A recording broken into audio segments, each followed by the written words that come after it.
The military transport touched down at exactly 0300 hours, its engines humming against the pre-dawn darkness. Major Thomas Reynolds stood motionless in the cargo bay, his dress uniform pristine but feeling foreign against his skin. Through the small window, he could see the silhouettes of waiting families, and somewhere among them, his daughter Maya. 16 months. That's how long he'd been gone, fighting a war light years from Earth against an enemy humanity barely understood. The Nexus, they called themselves, a species that had mastered the art of neural warfare. Thomas flexed his fingers, trying to ground himself in the present moment. The doctors had warned him about the disorientation, the gaps in his memory, the potential side effects of the neural shielding they'd used to protect human soldiers from Nexus attacks. The bay door lowered with a hydraulic hiss, and cold morning air rushed in. Thomas took his first step onto Earth soil, his movements mechanical, rehearsed. The crowd surged forward, a wave of tearful reunions breaking against the tarmac. He scanned the faces, looking for Dad. The voice cut through the chaos, and Thomas turned.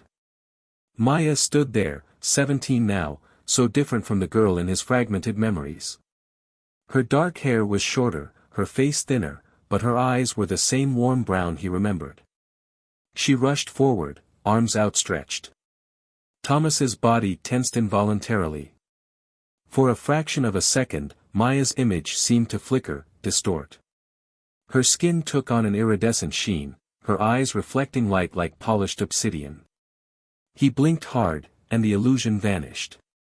Maya crashed into him, arms wrapping tight around his waist. "I missed you so much," she whispered against his chest. Thomas forced his arms to move, to return the embrace. "I missed you too, kiddo." The words felt right, but distant, like reading from a script he'd memorized. Colonel Harrison watched the reunion from the shadow of the transport, his weathered face betraying nothing. He made a note on his tablet, then spoke quietly into his comm unit. "Subject Reynolds has made contact with the primary trigger. Proceeding with Phase 2 monitoring." The drive home was filled with Maya's careful chatter. She told him about school, her college applications, the garden she'd started in their backyard. Thomas nodded at appropriate intervals, fighting to focus on her words instead of the strange way shadows seemed to move in his peripheral vision. Their house looked exactly the same, a modest two-story in a quiet suburban neighborhood. Thomas stood in the driveway, staring at the front door while Maya grabbed his duffel bag from the car. "I kept your study exactly how you left it," she said, fumbling with the keys. "Well, mostly. I might have borrowed your old astronomy books for a school project." Inside, Thomas moved through rooms that felt simultaneously familiar and alien. Family photos lined the walls, him and Maya at her 16th birthday, the two of them hiking in Colorado, Maya's mother Rebecca before the cancer took her. He studied each image intently, trying to match them with the fractured memories in his mind. "Are you hungry?" Maya asked from the kitchen. "I made your favorite, that pasta thing Mom used to." Thomas's head snapped up. For a moment, just a heartbeat, Maya's voice had changed, taken on a multitonal quality that set his teeth on edge. The room spun, and he gripped the back of a chair to steady himself. "Dad?" Maya took a step toward him, concern etched on her features. "Are you okay?" "Fine," he managed. "Just tired." The transport ride was long. That night, Thomas lay awake in his bed, listening to the house settle. His neural implant, standard issue for all soldiers who'd faced the Nexus, pulsed quietly at the base of his skull. The doctors had assured him it was necessary, a protection against lingering psychic attacks. They hadn't mentioned the dreams. In his dreams, the war never ended. The Nexus moved through human ranks like ghosts, their touch corrupting minds, turning soldiers against each other. Thomas had seen entire platoons fall to friendly fire, had watched as men and women shot their own comrades, convinced they were seeing monsters wearing human skin. A floorboard creaked in the hallway. Thomas was on his feet before he registered moving, his hand reaching for a weapon that wasn't there. Maya stood in the doorway, a glass of water in her hand. "Sorry," she whispered. "I didn't mean to wake you. I just wanted to make sure you were really here." Thomas forced his muscles to relax. "It's okay, sweetheart. I'm here." Maya smiled, but in the darkness of the hallway, her teeth seemed too sharp, her smile too wide. Thomas dug his nails into his palms until the illusion passed. "Good night, Dad. I love you." "Love you too," he replied automatically, the words ashen in his mouth. After she left, Thomas sat on the edge of his bed and accessed his neural implant's diagnostic interface. The display projected onto his retina showed all systems functioning normally, but a small subroutine caught his attention.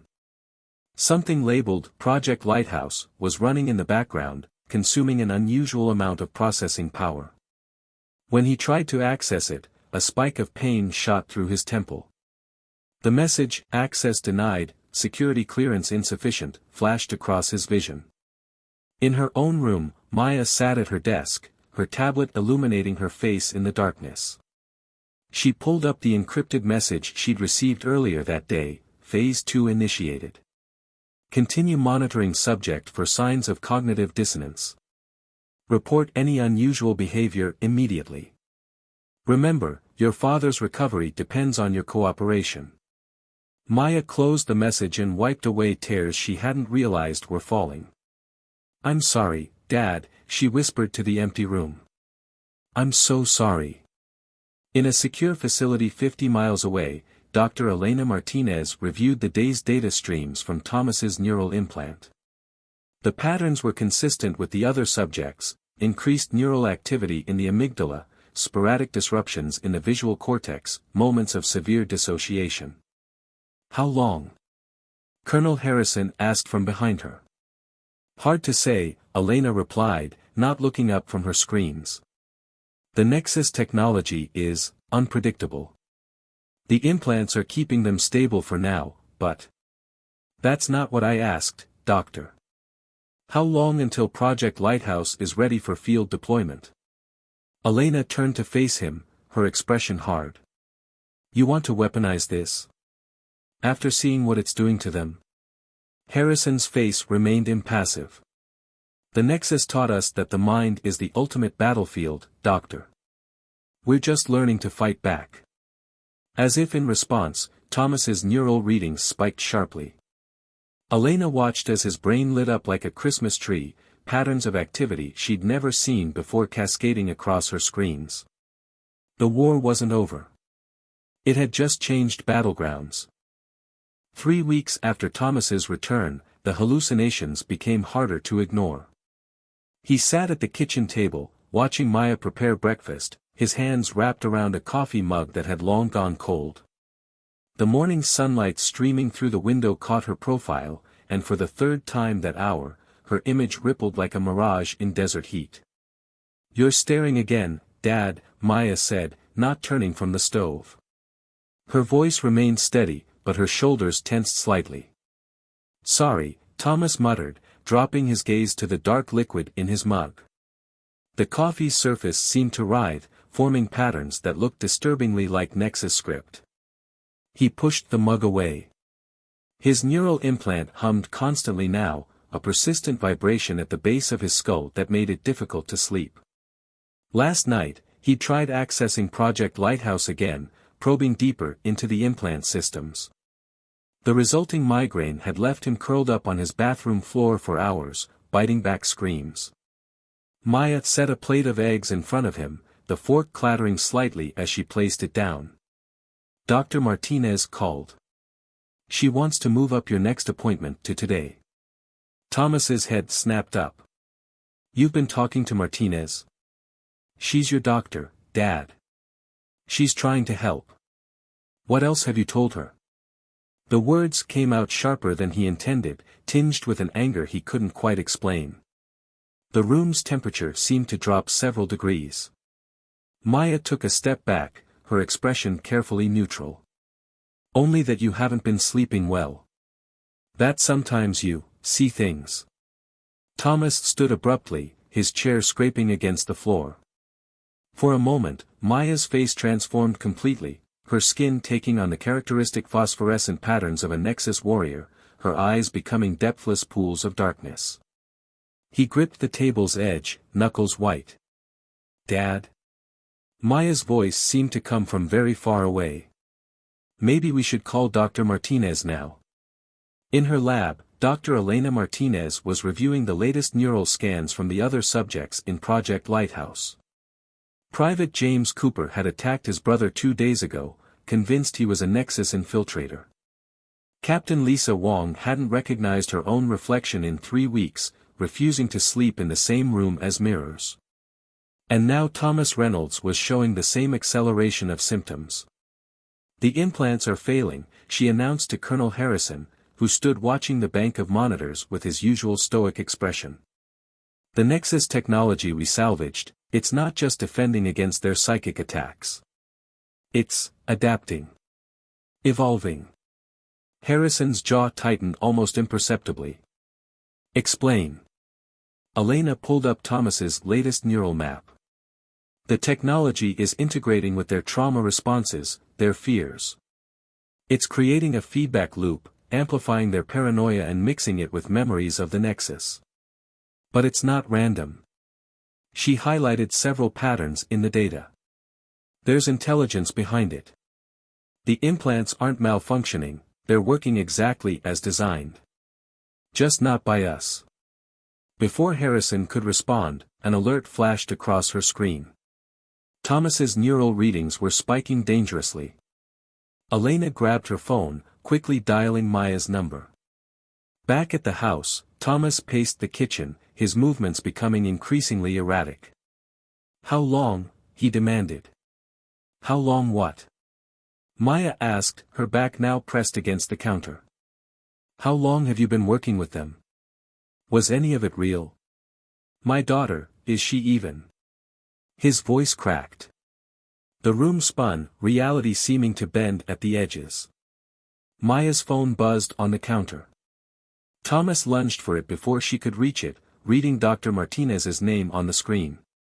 Something inside him snapped.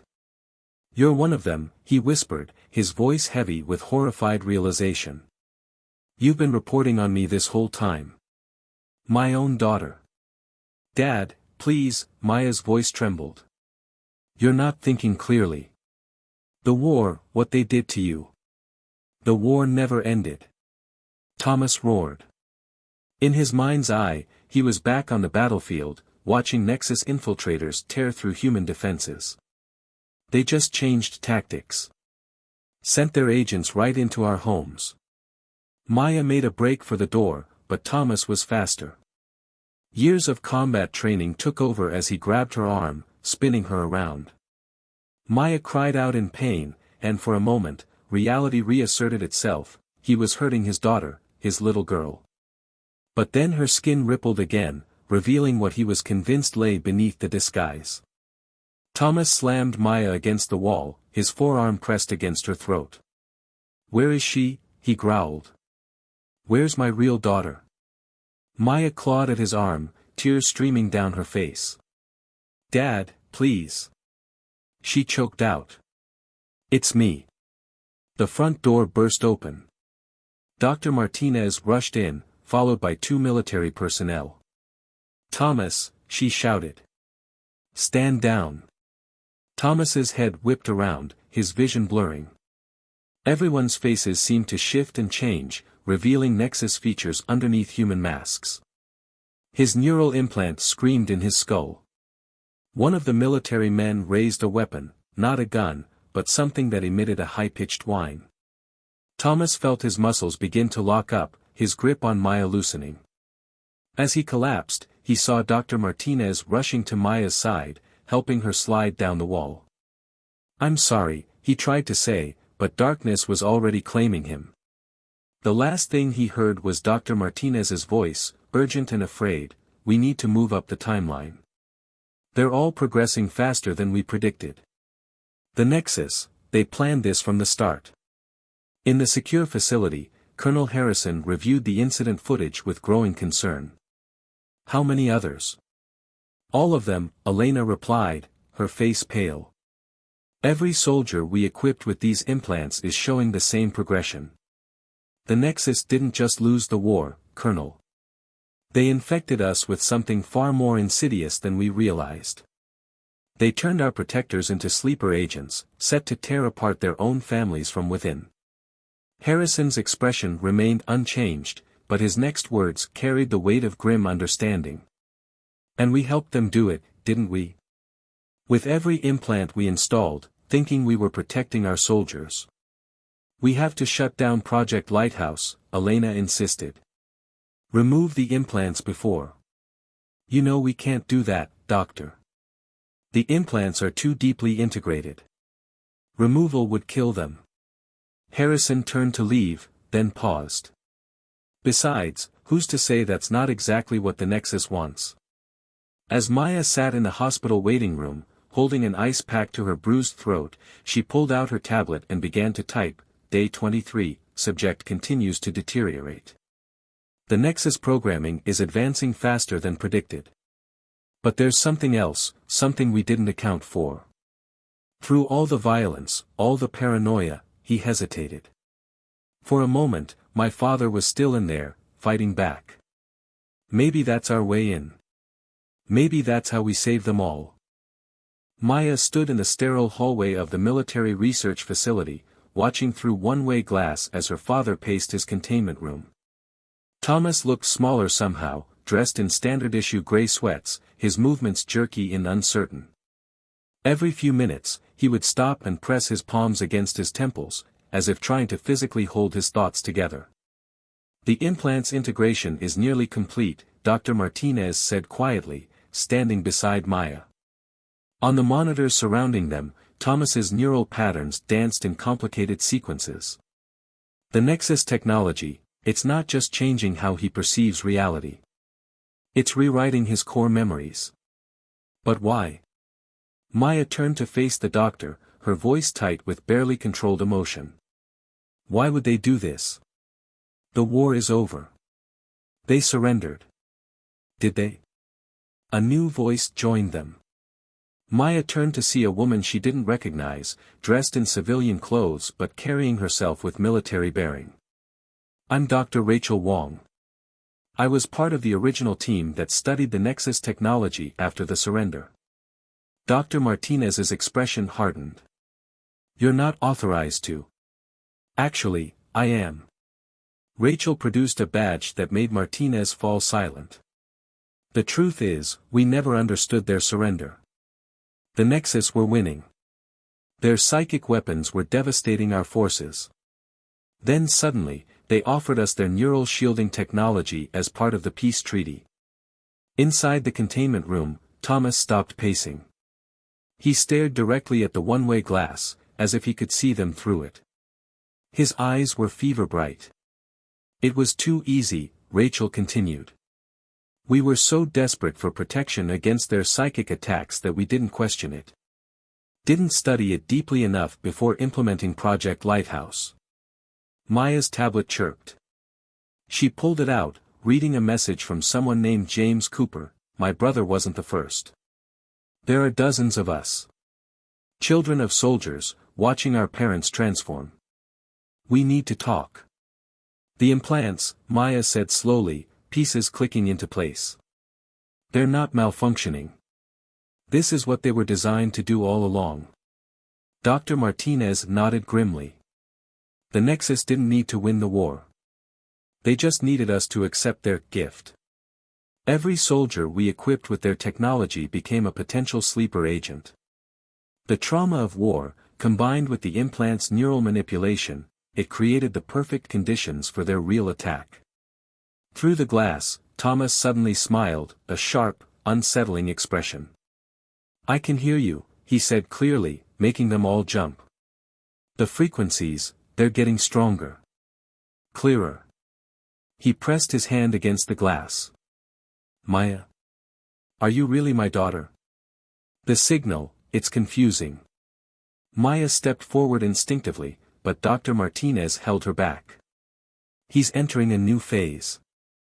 The integration is accelerating. Show her, Rachel said quietly. Martinez hesitated, then pulled up a new set of data on her screens. These are neural patterns from healthy human brains, she explained, pointing to a series of waves. And these? She swiped to a new image. These are from the Nexus prisoners we studied. Maya stared at the patterns. They're identical to Dad's current readings. Not identical, Rachel corrected. They're evolving. Becoming something new. Human minds with Nexus capabilities. A hybrid consciousness. Maya's tablet buzzed again. More messages from other families affected by Project Lighthouse. Stories of violence, confusion, and glimpses of something larger stirring beneath the surface.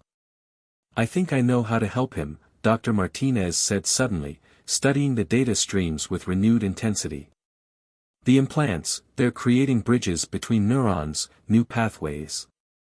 If we could introduce a targeted virus, something to inhibit the foreign neural growth while preserving the original pathways. You want to perform experimental brain surgery on my father? Maya's voice cracked. Your father is already part of an experiment, Rachel pointed out. One that's turning him into something else. Something that might not be human anymore. In his room, Thomas had begun writing on the walls with his fingertips, leaving no actual marks but following patterns only he could see. The frequencies are harmonizing, he muttered. The signal, it's beautiful. Dr. Martinez pulled up more data. Look at this. When the implants fully integrate, they don't just change how the subjects perceive reality. They change how they interact with it. The Nexus weren't just psychic, they could manipulate the quantum field itself. And now, as if on cue, the lights in Thomas's room flickered. Objects on his small desk began to vibrate. Thomas laughed, the sound both joyous and terrifying. How long? Maya asked, not taking her eyes off her father. To prepare the treatment? A few days. But we'd need approval, and Colonel Harrison. Harrison is compromised, Rachel interrupted. Think about it. Who pushed hardest for implementing the Nexus technology? Who fast-tracked Project Lighthouse despite the warning signs? Maya's tablet lit up with another message. This one contained classified documents, showing Harrison's multiple trips to supposed peace negotiations with the Nexus, dates that corresponded with sudden accelerations in the project. He's one of them, Maya whispered. Or working for them. We need to move fast, Dr. Martinez said, already pulling up research protocols. If we can develop the treatment before Harrison realizes what we know. I'll help, Rachel offered. I have access to the original research. Data that never made it into the official reports. Maya looked back at her father. Thomas had stopped writing on the walls and was now sitting cross-legged in the center of his room, eyes closed, a serene expression on his face. Small objects around him, his cup, his books, even his bed, had begun to hover slightly above the ground. Dad, she called through the intercom. Can you hear me? Thomas's eyes opened, and for a moment, they were completely black, reflecting nothing. I hear everything now, he said softly. The music between worlds. The spaces between thoughts. His voice took on a multitonal quality that made Maya's skin crawl. They're coming, sweetheart. They're all coming home. In a secure room several floors above them, Colonel Harrison watched the feed from Thomas's room with satisfaction. He reached up to touch his own neural implant, feeling it pulse in response to a signal only he could perceive. Progress report, he subvocalized. Phase 3 ahead of schedule. Resistance expected but manageable. The revolution begins soon. The response came not in words, but in patterns of thought and light that danced across his consciousness. The Nexus had not surrendered. They had evolved. And humanity would evolve with them, willing or not. Dr. Martinez was already working at her station, fingers flying across multiple keyboards. The virus will need to be precise, she muttered. Too aggressive, and it could destroy their original neural pathways. Too weak, and the Nexus technology will simply adapt around it. Maya looked between her father's floating display of impossible physics and the desperate work of the doctors trying to save him. She made her decision. "Whatever you need," she said firmly. "I'll help. But we have to save them all. Every soldier. Every family." Through the glass, Thomas smiled again, but this time it was different, a flicker of his old warmth breaking through the alien presence in his mind. For just a moment, father and daughter locked eyes, and Maya saw the desperate battle still raging behind his gaze. The war wasn't over. It was just beginning. And this time, the battlefield was the human mind itself. The facility's emergency lights cast everything in a pulsing red glow as Maya ran through the corridors, Dr. Martinez's virus-laden syringe clutched in her hand. Behind her, alarms blared their continuous warning, "Containment breach in progress." It had started 30 minutes ago. All across the facility, the subjects of Project Lighthouse had begun exhibiting unprecedented levels of synchronized activity. Thomas had been the first, his newly developed abilities allowing him to simply walk through the solid wall of his containment cell as if it were mist. "Maya." Dr. Martinez's voice crackled through her earpiece. "Status report." "Level 3, Maya panted, pressing herself against a wall as a group of security personnel rushed past. "No sign of my father. But the others." She swallowed hard, remembering the sight of Captain Wong floating serenely down a hallway, her eyes completely black, leaving a trail of unconscious guards in her wake. "The neural synchronization is spreading," Rachel's voice joined the channel. "It's not just the implanted soldiers anymore. Anyone they touch, their minds are being linked to the network." Maya's tablet buzzed with incoming messages from the support group. Similar reports were coming in from military bases across the country. Project Lighthouse subjects were awakening, their powers manifesting in ways that defied physics and reason. "Harrison?" Maya asked, checking around a corner before proceeding. "Gone," Dr. Martinez replied grimly. "But he left us a message. Playing it now." Colonel Harrison's voice filled Maya's earpiece, overlaid with that same multitonal resonance she'd heard from her father. "Did you really think we wouldn't plan for this? The virus was anticipated. Evolution cannot be stopped. The barriers between minds are falling, and humanity will finally know true unity." A crash echoed from somewhere ahead, followed by screams. Maya forced herself to move toward the sound. "The virus is our only chance," Dr. Martinez insisted. "If we can introduce it into the neural network through a primary node, someone with a strong connection." "Like my father," Maya finished. The weight of the syringe felt heavier. "Maya," Rachel's voice was urgent. "There's something else you need to know. The virus, there's a 60% chance it will completely erase the subject's memories. Everything from before the implant. Everything they ever were." Maya's steps faltered. "You're telling me this now?" "We're telling you because you need to understand the choice you're making," Dr. Martinez said softly.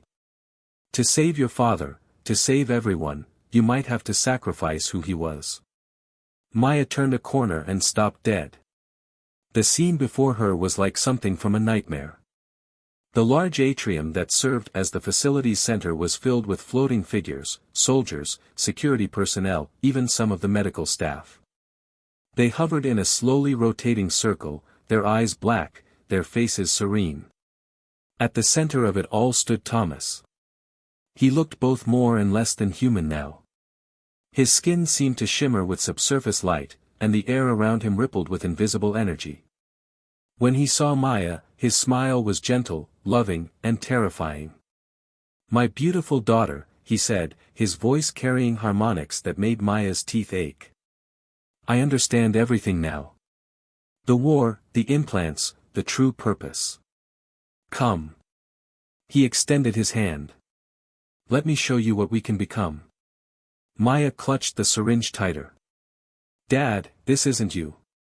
The Nexus technology has opened my eyes. Thomas's voice reverberated through the atrium. We were so limited before, trapped in our separate minds, our separate fears. But now. He gestured to the floating figures around them.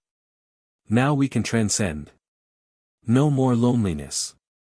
No more misunderstanding. One mind. One purpose. And what happens to who we were? Maya took a careful step forward. Our memories, our individual loves and hopes. Something flickered in Thomas's expression, a moment of uncertainty. The past is a cage, he said, but his voice wavered slightly. We must evolve. Even if it means forgetting Mom. Thomas's face contorted. The floating figures around them faltered in their rotation. Your mother. For a moment, his eyes cleared, returning to their natural color. Rebecca. Maya pressed her advantage, taking another step closer. Remember how she used to sing while she worked in the garden? How she taught me to braid my hair? How she made you promise to keep me safe, no matter what? Stop. Thomas clutched his head. The air crackled with energy. The frequencies, they're disrupting. Maya, Dr. Martinez's voice was tense in her ear. His neural patterns are destabilizing.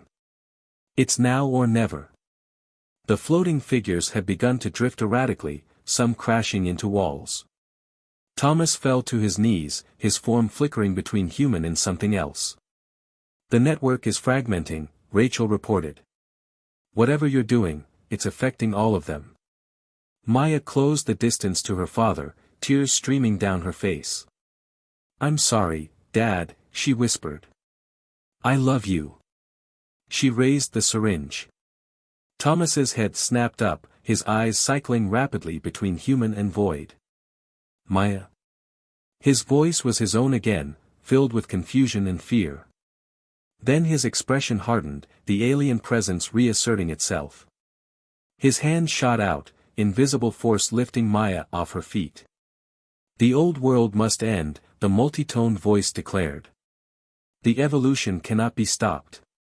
Maya struggled against the psychic grip, the syringe still clutched in her hand. Through her tears, she saw her father's face, both faces, warring for control. In her earpiece, Dr. Martinez was shouting something about neural cascade failure. The floating figures began to fall from the air like rain. Dad, Maya choked out. You promised Mom. You promised to keep me safe. Thomas's grip faltered. Just for a second. It was enough. Maya plunged the syringe into his neck. The world exploded into light and sound. The last thing Maya saw before consciousness fled was her father's face, tears rolling down his cheeks, his eyes finally, completely his own. I remember, he whispered. Maya, I remember. Then darkness took them both. 3 months after the incident at the facility, Maya sat beside her father's hospital bed, reading aloud from one of his old astronomy books. The steady beep of monitors provided a quiet rhythm to her words. Thomas lay still, as he had since that day, his neural implant now a dead thing at the base of his skull, too deeply integrated to remove. The virus worked better than we could have hoped, Dr. Martinez said from the doorway. She looked exhausted, the past months of treating hundreds of affected soldiers etched in the dark circles under her eyes. The Nexus network was completely severed. Their influence is gone. Maya closed the book, running her fingers over its worn cover. And the price? Martinez's silence was answer enough. Across the country, the survivors of Project Lighthouse lay in similar rooms, their minds wiped clean of not just the alien influence, but of everything that came before. Some had begun to wake, but they were blank slates, having to relearn even basic functions. There are some encouraging signs, Martinez offered. The brain's plasticity is remarkable. Many of the subjects are relearning at an accelerated rate. And there have been cases where fragments of memory survive. But not my father, Maya said quietly. They tried everything, photos, videos, stories from his past. Thomas had woken 2 weeks ago, but there was no recognition in his eyes when he looked at her. No spark of the man who had raised her. Maya. Rachel appeared behind Martinez, holding a tablet. There's something you need to see. The tablet displayed a neural scan, date-time stamped from just an hour ago. Maya recognized the patterns. They were her father's, but there was something different about them. We almost missed it, Rachel explained, excitement creeping into her voice. The memories aren't gone. The virus didn't erase them, it encrypted them. Maya sat up straighter. What does that mean? It means, Martinez took over, that everything your father was, everything he knew and felt, it's still in there. Just locked away. The virus did exactly what it was supposed to do, it separated the Nexus influence from the human consciousness. But in doing so, it created a firewall of sorts around his core self. Can we break through it? Not break, Rachel corrected. Unlock. Your father's mind created this protection. Which means, theoretically, he should be able to find his way back through it. As if responding to their conversation, Thomas stirred in his bed. His eyes opened, focusing on Maya with that now familiar blank expression. But there was something else there too, a question, perhaps. A searching. The key, Martinez continued, might be emotional anchors. Strong memories, particularly those tied to intense feelings. The virus couldn't completely sever those neural pathways, it could only suppress them. Maya leaned forward, taking her father's hand. Dad? Do you remember the song? The one Mom used to sing in the garden? Thomas's face remained blank, but his heart rate monitor showed a slight acceleration. The frequencies. He whispered, making them all freeze. But his voice was his own, without the alien harmonics. There was music. Yes, Maya squeezed his hand. Mom loved to sing while she worked with her flowers. You used to joke that her voice kept the plants growing. Thomas's brow furrowed in concentration. The monitors showed increased brain activity, particularly in areas associated with memory retrieval. The garden, he said slowly. Yellow roses. She loved yellow roses. Maya's breath caught. That's right. You planted them for her birthday, the year before. Before she got sick. Thomas's voice cracked. His eyes filled with tears. Rebecca. Her name was Rebecca. Martinez and Rachel exchanged excited looks, quickly noting readings on their tablets. But Maya barely noticed them.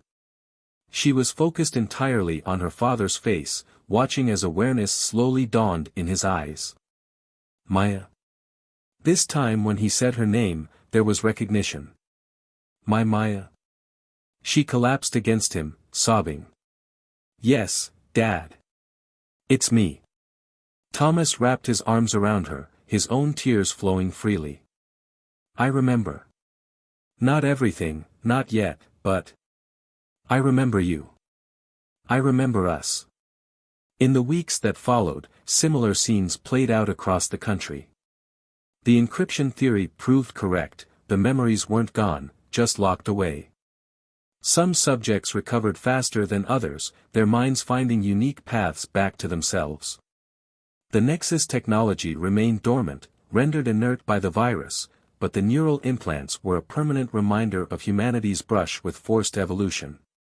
Colonel Harrison was never found, though there were rumors of strange lights in the sky above remote areas, suggesting that perhaps some of the transformed had escaped Earth entirely. The Nexus themselves remained silent, their true motivations still a mystery. 6 months after the incident, Thomas stood in their backyard, surveying the overgrown garden. Maya watched from the kitchen window as he knelt in the dirt, carefully clearing weeds from around the yellow roses that had somehow survived the neglect. It won't be the same, he had told her when he first came home. There are still gaps, pieces missing. And sometimes. He had touched the dead implant at the base of his skull, sometimes I still hear echoes of what they wanted us to become. But he was her father again, finding his way back one memory at a time. As Maya watched him work in the garden, she heard him begin to hum, softly at first, then with growing confidence. It was her mother's favorite song. Dr. Martinez's final report to the Military Oversight Committee was clear: Project Lighthouse was a failure as a defense initiative, but a profound success in demonstrating humanity's resilience. The Nexus had tried to force evolution, to remake human consciousness in their image. What they hadn't counted on was the strength of human bonds, of love, of family, of individual identity. In the end, it wasn't the virus that saved them. It was their humanity itself, choosing to remain beautifully, impossibly separate and connected all at once. Each mind a universe unto itself, linked not by alien technology, but by something far more powerful: choice. Understanding. Love. Maya stepped out into the garden, kneeling beside her father in the dirt. Together, they tended to the roses, their hands working in concert, separate minds choosing to work as one. Above them, the sky was clear and bright, showing no sign of the war that had nearly torn their world apart. But they remained vigilant, knowing that somewhere out there, the Nexus were watching, perhaps planning, perhaps learning from their failure. The war was over, but its echo remained, in the implants they couldn't remove, in the memories still waiting to be unlocked, in the knowledge that consciousness itself was more mysterious and resilient than anyone had imagined.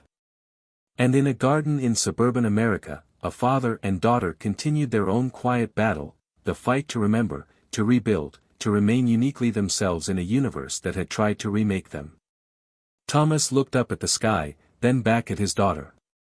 "I remember something else," he said softly. "The day you were born. Your mother was so tired, but so happy. She looked at me and said, 'She's going to save the world someday.'" Maya smiled through tears. "Mom always did know best." "Yes," Thomas agreed, squeezing her hand. "Yes, she did.